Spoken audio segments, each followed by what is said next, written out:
You stand at the edge of a crowded room, faces everywhere, voices overlapping, each person tugging at a piece of your attention, your time, your sanity. And in that moment, a cold realization hits you. Most of these people would not notice if you vanished tomorrow, not because they are cruel, but because they are consumed by themselves. You feel it, the weight of invisible obligations, the slow drain of energy that comes from being endlessly available, endlessly accommodating, endlessly surrounded. Yet, imagine, just for a moment, what would happen if the noise fell silent. Picture a different scene, a lone figure walking through a palace corridor at dawn. No entourage, no distractions, only the sound of their own footsteps echoing against marble. This was how Cesare Borgia prepared before every decisive strike, alone, unencumbered, purified by solitude.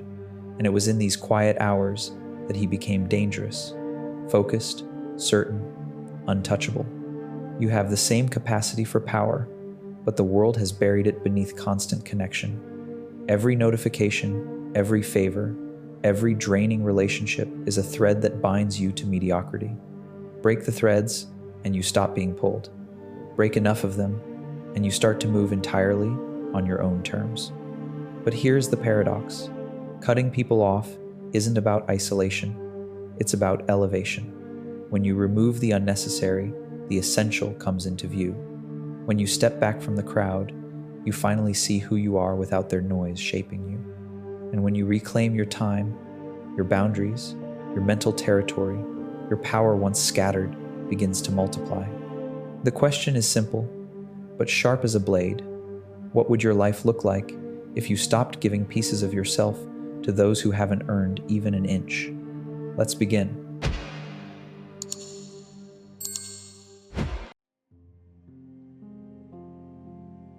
Power begins with subtraction, not addition, of subtraction. The great mistake of the modern mind is believing that strength comes from expanding your circle, collecting contacts, accumulating alliances. But Machiavelli himself observed that a prince becomes formidable not by the number of hands he shakes, but by the number of hands he can afford to refuse. Power is not built by pleasing, it is forged by pruning. To cut someone off is not an act of cruelty, it is an act of reclamation. You are reclaiming your attention, the most precious currency in existence. You are reclaiming your emotional bandwidth, the engine of your decisions and ambitions. You are reclaiming the sovereignty of your inner world. And in doing so, you take the first step toward the kind of authority that cannot be borrowed, bought, or begged for. Look at the architects of influence throughout history. Augustus rebuilt Rome brick by brick, but he rebuilt himself first. He mastered the art of withdrawal. He cut ties with men whose ambitions clashed with his own, men whose loyalty bent with the wind. He understood a brutal truth. Proximity is power, and therefore proximity is dangerous. To control your environment, you must first control who is allowed inside it. The same principle applies to you. Every person you allow consistent access to your mind becomes a tiny governor of your thoughts. Their fears bleed into your courage. Their doubts dilute your certainty. Their chaos becomes the background noise of your life. The weak attract weakness. The undisciplined attract distraction. But the disciplined, they attract clarity. And clarity is the birthplace of power. There are 3 categories of people whose removal multiplies your strength instantly. First are the drainers, the emotional leeches who take endlessly and give nothing but fatigue in return. They come disguised as friends, lovers, co-workers, even family. Their presence feels like wading through wet sand. When you cut them off, it isn't personal, it's survival. Second are the distractors, the ones who keep you busy but never better.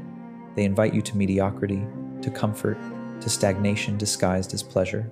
Frederick the Great dismissed such people from his court without hesitation, knowing that a single, undisciplined influence can rot the discipline of an entire kingdom. And third, the doubters, the ones who flinch when you speak your ambition aloud, the ones who subtly mock your goals, not because your vision is impossible, but because your courage exposes their own lack. These people are poison coated in politeness, and nothing multiplies your power faster than severing their influence. But here's what most fail to understand. Cutting people off is not an external act, it is an internal declaration. It is you saying with quiet finality, "My life is not a democracy." This is the mindset that separates the formidable from the forgettable. When you begin subtracting, you begin ascending. Your energy sharpens, your ambition ignites, your instincts strengthen. You become someone who makes choices with precision instead of apology. And perhaps most importantly, silence enters your life. Not the empty silence of loneliness, but the commanding silence of a general surveying the battlefield before dawn. The silence that breeds strategy. The silence that reveals who you were meant to become when no one else is speaking into your decisions. This chapter begins with a blade not of violence, but of clarity, because to multiply your power, you must first clear the ground on which that power will be built. And clearing requires cutting. Before you cut anyone off, you must understand the anatomy of influence, how people infiltrate your mind, alter your choices, and steer your destiny without ever issuing a direct command. Power is not taken from you violently, it is siphoned quietly, and the people around you, knowingly or not, are shaping your future right now. Human beings are porous. We absorb moods, fears, ambitions, and expectations through simple proximity.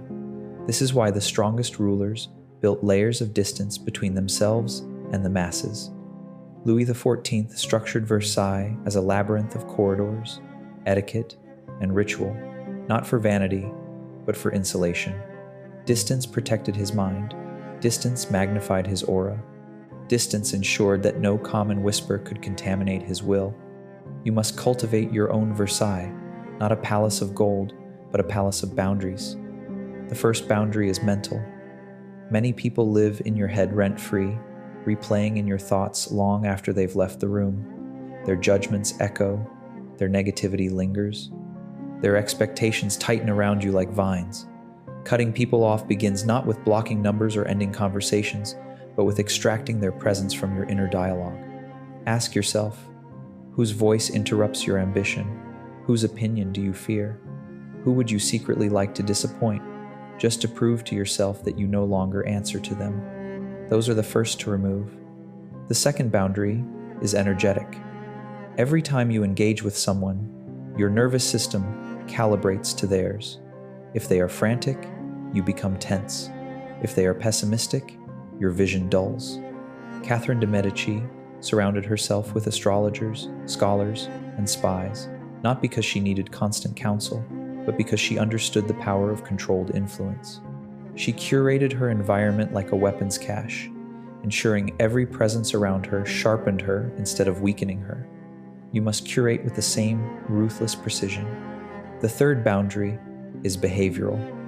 People reveal their influence through what they normalize in you. Some normalize laziness, excuses, chaos. Others normalize discipline, ambition, and strategic thinking. When you surround yourself with the wrong people, the wrong behaviors become your default, and defaults determine destiny. But here is the deeper truth. Cutting off the wrong people creates a vacuum, and nature, as every strategist knows, hates a vacuum. Your life will fill that space with something. The question is whether the replacement will be intentional or accidental. This is where most people fail. They cut, but they do not curate. They remove, but they do not rebuild. They isolate, but they do not ascend. When you cut people off, you must also elevate the architecture of your solitude. Silence must not be a punishment, it must be a forge. In solitude, Napoleon outlined entire campaigns. In solitude, Sun Tzu refined the principles that outlived empires. In solitude, every great strategist becomes dangerous. Because when you step away from the noise, something remarkable happens. Your true thoughts return to you. Your instincts sharpen.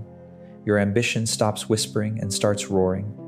You become aware of all the places you have diluted yourself to fit the expectations of those who contributed nothing to your growth.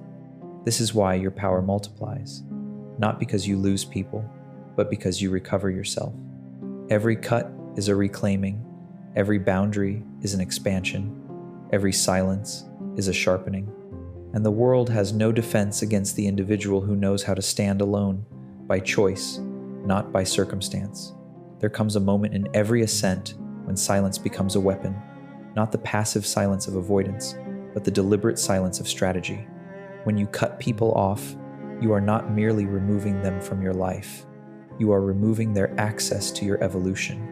And nothing unsettles others more than watching you grow in a direction they can no longer influence. This is why the most formidable leaders embrace controlled absence. Tiberius ruled Rome for long stretches from the island of Capri, hidden from the Senate, unseen by the public. They called him reclusive. They called him unpredictable. But what they feared, what they could never quite grasp, was that his silence made him unknowable, and the unknowable is always powerful.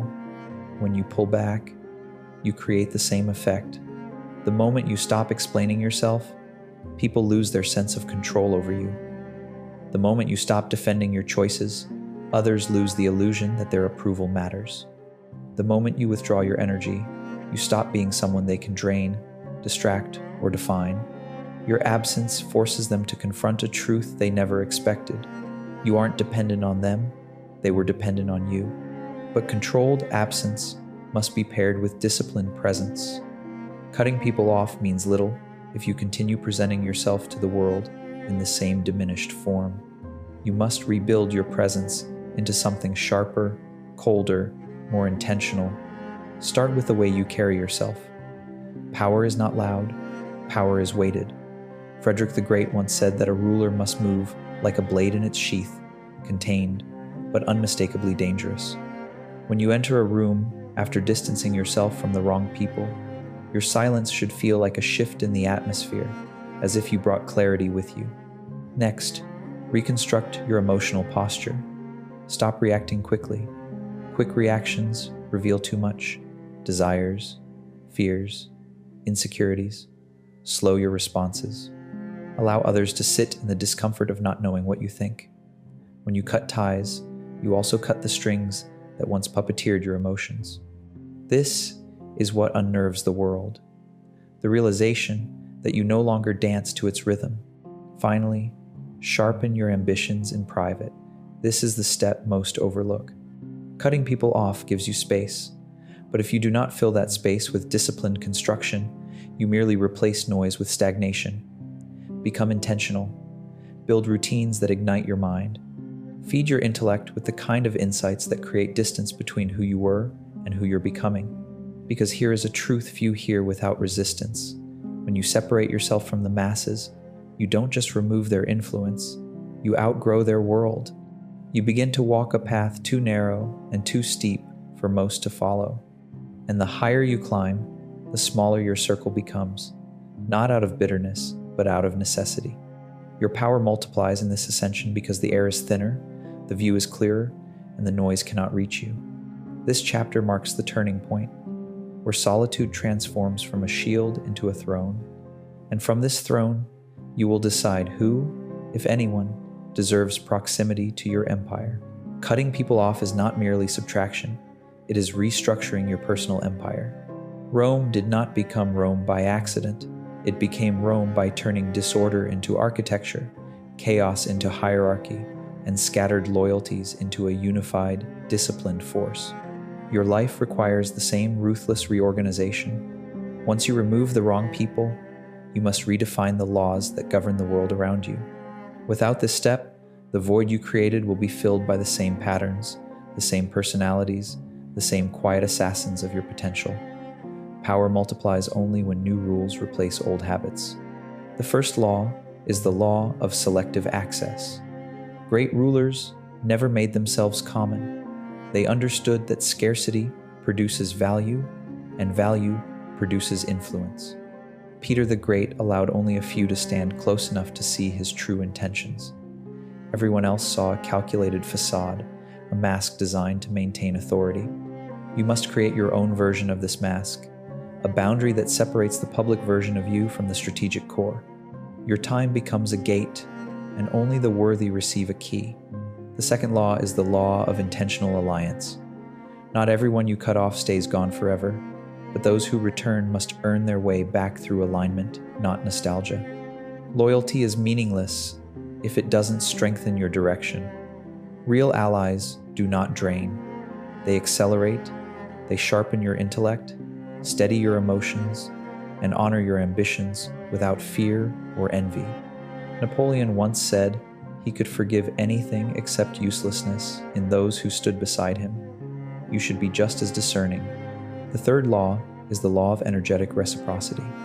If someone brings chaos to your focus, they pay a cost. If someone adds clarity, they earn access. Relationships are not sentimental ornaments. They are strategic assets. You don't need many, you need the right few. Even Odin, king among gods, relied on only 2 ravens for his intelligence, Hugin and Munin, thought and memory. Minimalism in connections creates precision in action. The fourth law is the law of the inner citadel. Marcus Aurelius spoke of the inner citadel as the fortified mind, the mental stronghold no external force could breach. Cutting people off grants you the raw material to construct this citadel. Now you must reinforce it. Meditate on your motives. Journal your strategies. Examine your impulses with the objectivity of a general assessing the battlefield. When your internal world becomes disciplined, the external world loses its power to sway you. And the final law, the law of unapologetic evolution. As you grow, you will outpace many. Do not slow down to comfort them. Growth exposes the insecurities of those who remain stagnant. They will accuse you of pride, arrogance, selfishness. Let them. A lion need not explain why it outgrows the company of sheep. Evolution is not an apology, it is an announcement. By rebuilding your personal empire with these laws, you create a world where your time is valued, your identity is sovereign, and your energy is weaponized. Power multiplies not only because you cut people off, but because you replace disorder with structure, weakness with hierarchy, and noise with strategy. This is where transformation stops being internal and begins shaping the reality around you. There is a moment in every strategic retreat when the world misreads your silence as weakness. Let them. A temporary disappearance is often the prelude to a far more formidable return. When you cut people off, you trigger a psychological chain reaction, not only in them, but in yourself. This chapter is about understanding that reaction, mastering it, and using it to multiply your influence. The first reaction is projection. People you distance yourself from will rewrite the story to protect their ego. They will decide you are cold, selfish, arrogant, because admitting they drained you, distracted you, or diminished you would force them to confront their own inadequacy. This is an ancient phenomenon. When Machiavelli himself was exiled from Florence, his enemies claimed he had lost relevance. In truth, he was sharpening his mind in solitude, preparing the ideas that would outlive them all. Let them project. Their story is not your burden. The second reaction is pursuit. When you remove yourself from someone's life, you strip them of a resource they never realized they depended on. Your attention, your steadiness, your emotional labor, these were silent contributions. Once gone, a void appears, and voids create hunger. People who once took you for granted begin seeking your presence, your validation, your reassurance. But understand this, pursuit is not proof of value, it is proof of dependency. The hungry do not return to honor the feast, they return to feed on it again. Do not let pursuit pull you back into scarcity. The third reaction is revelation, and this one happens in you. When the noise fades and the obligations dissolve, you begin to see your own life through a lens that was previously clouded by social debris. Your goals, separate from the goals others projected onto you. Your time expands. Your instincts reawaken. You begin to notice opportunities that were always there but drowned under the weight of relationships that contributed nothing.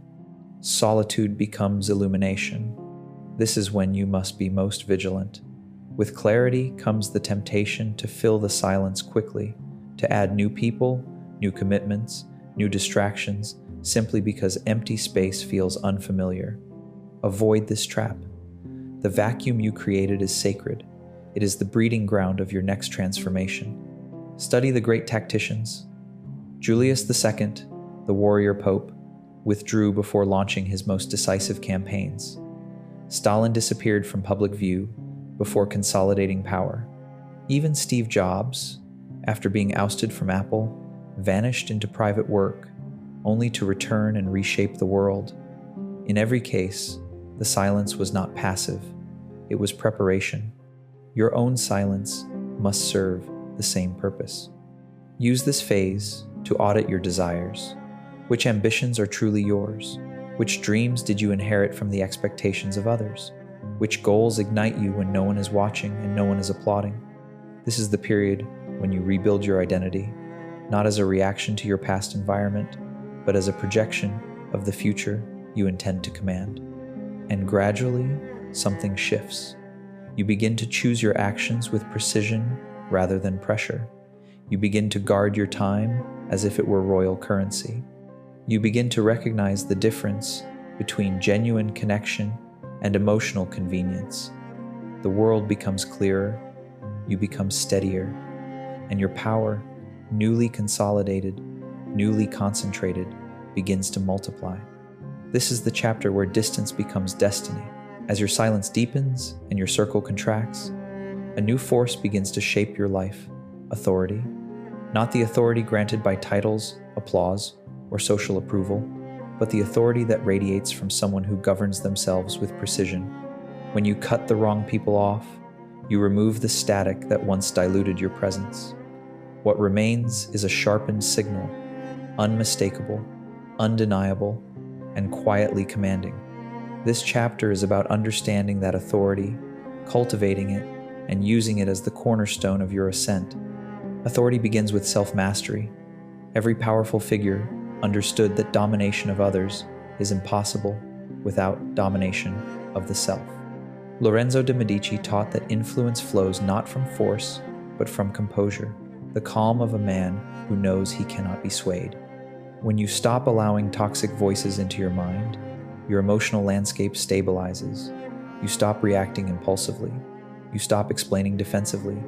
You stop negotiating your worth. Others feel this shift before you do. Your energy becomes harder, colder, cleaner, and in a world where most people are ruled by impulse and insecurity, self-governance becomes a form of dark charisma. The second layer of authority is strategic communication, or rather, the scarcity of it. The fewer people who have access to your thoughts, the more valuable your words become. Power concentrates in silence. This is why kings spoke through envoys, why CEOs reserved their direct input for pivotal moments, why Odin relied on whispers rather than speeches. When you cut others off, your voice ceases to be background noise. It becomes an event. The third layer is unpredictability, not chaos, never chaos, but controlled opacity. When people cannot predict your moves, they cannot manipulate them. When they cannot anticipate your reactions, they cannot orchestrate them. Your newfound solitude grants you this opacity. Suddenly, no one knows what drives you, what you're planning, where you're investing your time, which opportunities you're pursuing. The mystery protects you. The fourth layer is selective re-engagement. This is where true mastery emerges. Cutting people off is the purge. Re-engaging with caution, strategy, and hierarchy is the reconstruction. Power expands not through isolation, but through controlled connection. You choose who enters your life not based on comfort, but on alignment. You elevate only those who elevate you. Every ruler had advisors, but never too many, and never ones who clouded the throne. And finally, the fifth layer, internal alignment. Authority collapses without coherence. Your actions, values, ambitions, and boundaries must point in the same direction, a singular trajectory. The moment you allow someone back into your life who contradicts your path, you fracture your structure. That fracture becomes vulnerability. Vulnerability becomes leverage. Leverage becomes control. Authority is lost in inches, not miles. But authority is gained in inches as well, through every small act of self-respect, every boundary enforced, every moment of silence chosen over needless engagement. This is why your power multiplies as your circle shrinks. You are no longer pulled in 5 directions. You are no longer shaped by the noise of the unworthy. You become a vector, pointed, forceful, inevitable, and the world bows, not because you demand it, but because you radiate the unmistakable aura of someone who answers to no one but himself. This is the architecture of inner authority, the kind that cannot be shaken, bought, or stolen, only built, only earned, only enforced. There is a stage in your transformation when people begin to sense that something about you has changed before you ever announce it, before you ever act on it. They feel it in the pauses between your words, in the sharpened edges of your presence, in the way you no longer rush to fill silences or soothe insecurities. This is the emergence of gravitational power, the type of influence that pulls the world toward you without effort. Once you have cut off the wrong people and rebuilt the architecture of your inner world, something profound occurs. You stop orbiting others. Others begin orbiting you. This chapter is about harnessing that gravitational force, shaping it, and converting it into real-world dominance. The first element of this force is scarcity of access. When you withdraw from the unnecessary and the unworthy, your presence becomes a resource limited, coveted, and valuable. Catherine de' Medici understood this intuitively. Her court was a maze of restricted halls and guarded antechambers. Only a select few could approach her directly.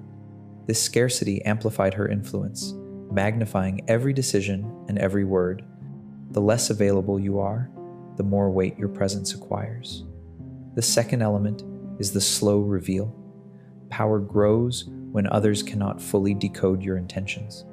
You become a puzzle they want to solve but cannot. Mystery is not manipulation, it is protection. It prevents premature attacks. It shields your strategy. It forces others to meet you on your terms. Tiberius mastered the slow reveal on Capri. Steve Jobs mastered it with product secrecy. You will master it by refusing to broadcast every internal shift, every idea, every emotional ripple. Let your evolution show itself in increments, like a shadow lengthening across a stone floor. The third element is rising standards. When you cut off those who drain you, your tolerance recalibrates. You become allergic to mediocrity. You no longer entertain half-hearted conversations, aimless friendships, or alliances built on nostalgia. Higher standards generate a self-filtering environment. People who cannot rise disappear from your orbit without you saying a word. Standards are a silent sword they cut without confrontation. The fourth element is the aura of direction. Most individuals wander through life, hoping something meaningful will happen. But when you move with conviction, when you walk as though you know where you are going, the world responds. People respect direction even when they do not understand it. They fear it when it threatens their comfort. They follow it when it aligns with their desire for clarity. Direction is dominance in motion.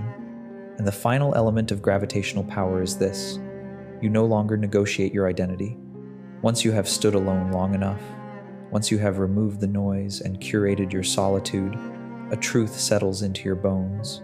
You know who you are, you know what you demand, you know what you will not allow.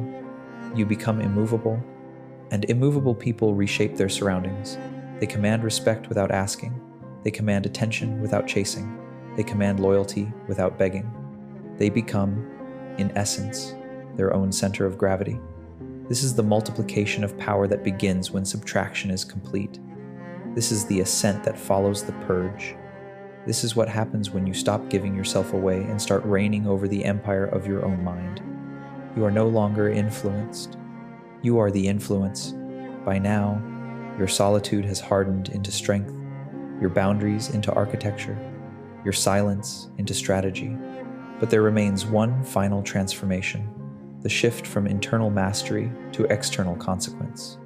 Cutting everyone off is not the end of the journey, it is the sharpening of your blade. Now you begin to wield it.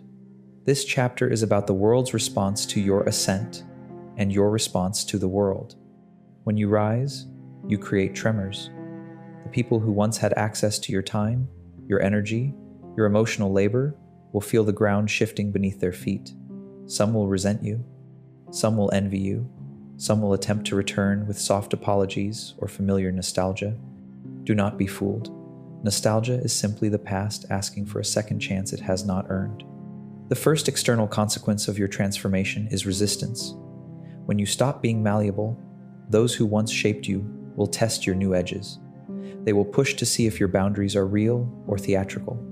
This is where most people crumble, not because they are weak, but because they mistake resistance for a sign they've chosen the wrong path. Understand this. Resistance is confirmation. Every powerful figure encountered it. When Frederick the Great reformed Prussia, he was criticized as reckless. When Lee Kuan Yew cut through old political alliances to rebuild Singapore, he was declared authoritarian. When Jobs returned to Apple and purged entire divisions, he was called ruthless. But power is not granted to the agreeable. The second consequence is recalibration. People will adjust themselves in your presence. They will choose their words more carefully.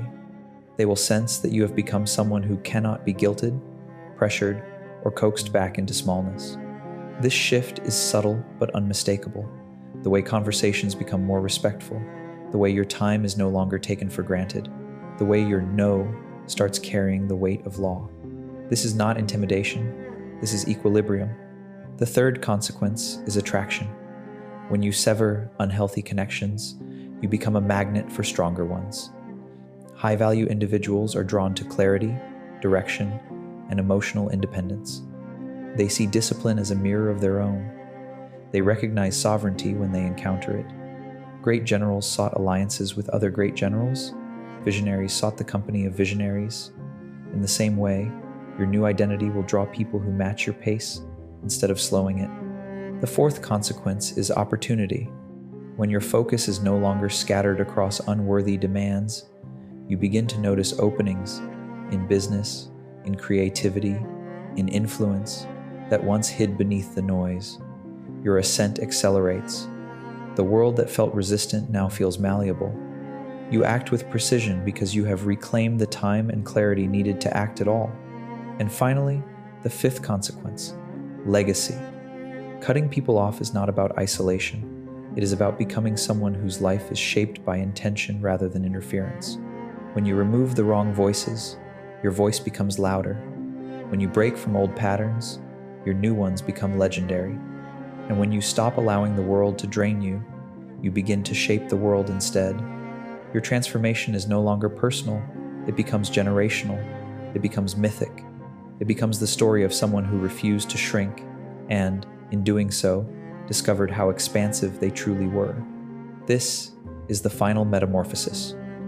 You stop living reactively and you begin living architecturally. You design yourself. You design your circle. You design your destiny. And the world, whether it wishes to or not, adjusts to you. When you cut everyone off, your power doesn't just return, it multiplies into a force that bends reality around your will. You began this journey surrounded by noise, obligations, expectations, familiar weights disguised as relationships. But through every chapter, you carved your way back to yourself. You severed the ties that drained you. You reclaimed the silence that sharpens the mind. You rebuilt your inner world into something fortified, intentional, sovereign. This is the truth most people never learn. Power is not something you acquire from the outside.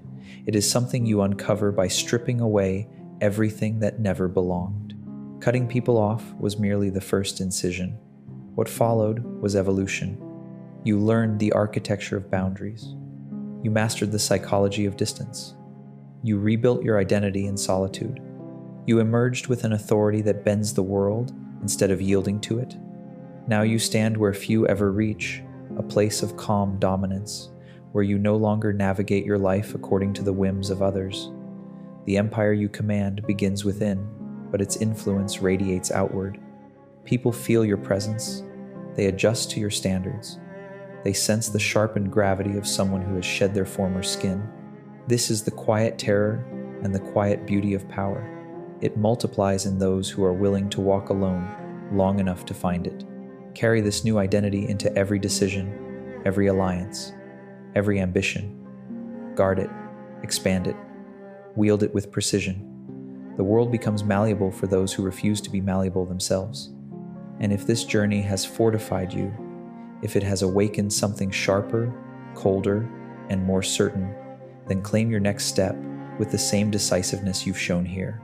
Subscribe, like, join this empire of minds being forged, not by chance, but by choice.